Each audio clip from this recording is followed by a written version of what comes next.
Assalomu alaykum Qabla TV obunachilari.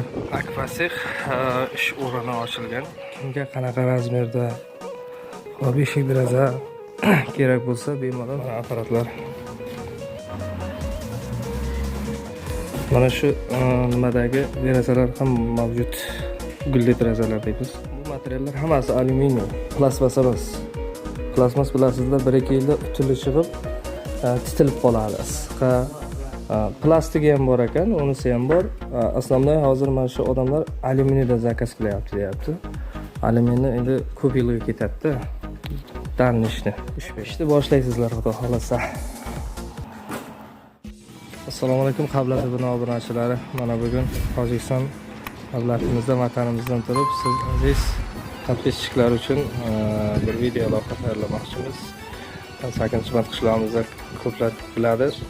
Bilmaganlar ham bor, shular uchun bir qiziqarli bo'ladi degan holda yangi ish o'rni ochilganligi uchun shu ish joyida bir syomka qilib sizlarga e'tiborlaringizga havola etishga harakat qilamiz. Mana Akfasix ish o'rni ochilgan.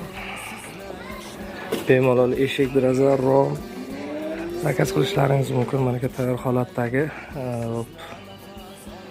buyumlar, narsalar, hamma texnika mavjud. Kimga qanaqa razmerda eshik deraza kerak bo'lsa bemalol o'sha ekrandagi nomerga murojaat qilaverasizlar. Dastavkasi ham bor, borib hovlingizga borib shu sizga kerakli materialni, razmerlarni olib keladi, keyin ishni boshlaydi.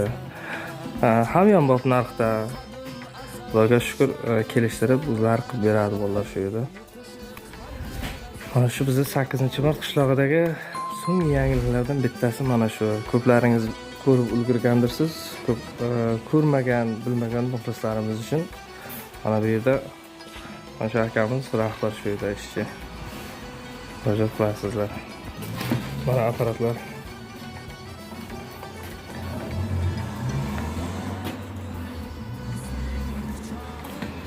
Mana shu nimadagi derazalar ham mavjud. Gulli derazalar deymiz.